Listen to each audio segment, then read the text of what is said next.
शिक्षा विभाग की देखरेख में बड़े पैमाने पर फल फूल रहे हैं बिना मान्यता के प्राइवेट स्कूल। जनपद मैनपुरी के करहल कस्बे में बेसमेंट में चल रहा है बिना मान्यता का विद्यालय। क्या ऐसे विद्यालयों में शिक्षा विभाग को मिलती है मोटी रकम? बड़ा सवाल। मुख्यमंत्री के आदेशों के बाद भी ऐसे विद्यालयों पर अभी तक नहीं की गई कोई कार्रवाई। मैनपुरी उत्तर प्रदेश के ऐसे शिक्षा माफियाओं पर नकेल करने कसने के उद्देश्य से उत्तर प्रदेश के मुखिया योगी आदित्यनाथ ने प्रत्येक जनपद को शिक्षा विभाग के आला अधिकारियों को बड़े निर्देश जारी किए हैं कि जो विद्यालय बिना मान्यता के संचालित किया जा रहे हैं उन विद्यालयों को बंद करने के लिए नोटिस जारी करें।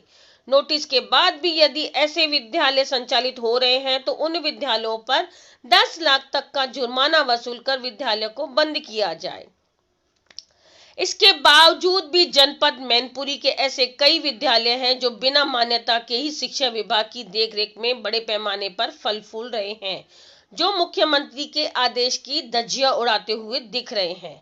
ऐसा ही एक मामला जनपद मैनपुरी के कस्बा करहल में देखने को मिला, जहां एक विद्यालय को अपने आप को CBCS बोर्ड द्वारा मान्यता प्रोसेसिंग में बताते हुए एक भवन में बेसमेंट में संचालित किया जा रहा है, जिसकी ना तो कोई मान्यता है और ना ही कोई ट्रेंड टीचर। इस विद्यालय में अगर शिक्षकों की बात करें तो इंटर और प्रवेश BSCC के छात्र विद्यालय के नौनिहाल छात्रों को शिक्षा अध्ययन कर रहे हैं।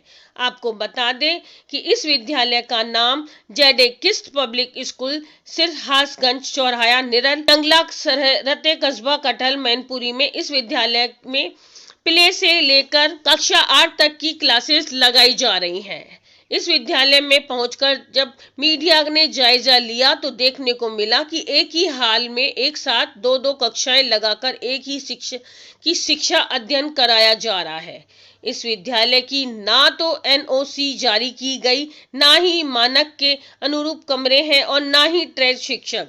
अगर हम बात फीस की करें तो ऐसे विद्यालयों में 250 रुपए से लेकर 450 रुपए तक की फीस वसूली जा रही है। वाहन चार्ज अतिरिक्त है।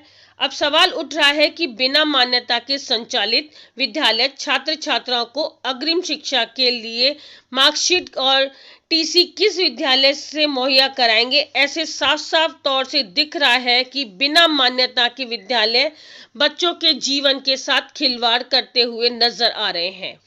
क्या ऐसे विद्यालयों के प्रबंधक शिक्षा विभाग को मोटी रकम देकर शिक्षा के नाम पर अपनी दुकान सजाए हुए हैं? ये एक बड़ा सवाल है।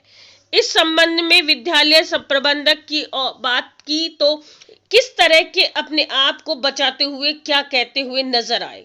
वही है इस संबंध में BRC पर तैनात ABSA उदय कटियार से बात की तो क्या कहते हुए नजर आए। ऐसे ये शिक्षागंज रोड पे एक स्कूल चल रहा है JD KIST public school. Sir क्या इसकी मान्यता है और मान्यता है तो किस आधार पर है?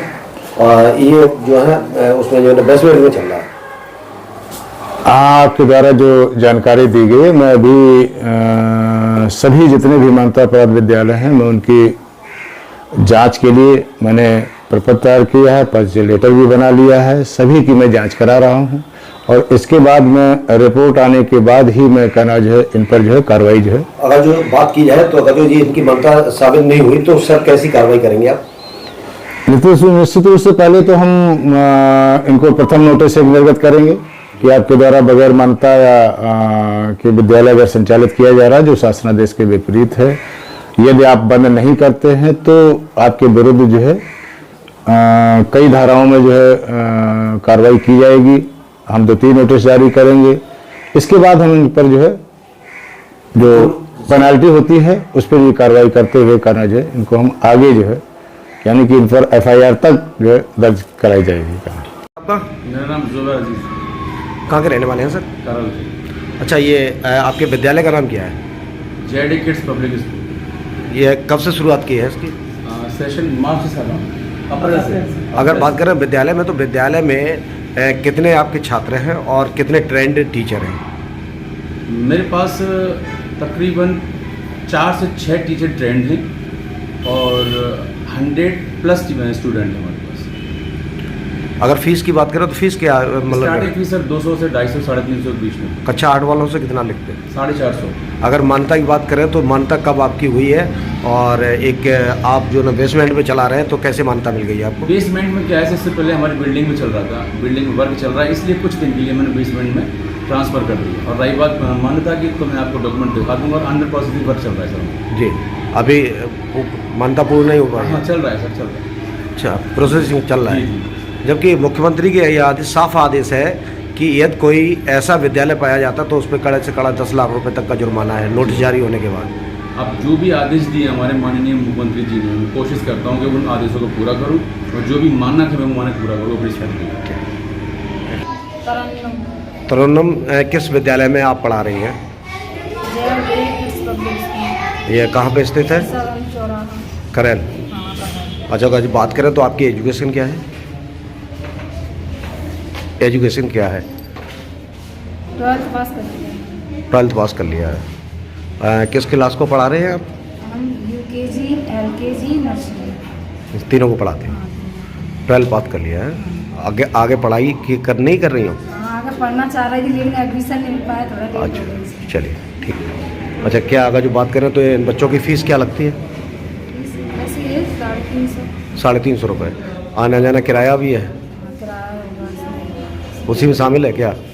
सर वो अलग होगा। वो मुझे पता नहीं, सर को पता है। अच्छा, वैसे बच्चों की फ़ीस जमा होती है 350 रुपये। दीक्षा।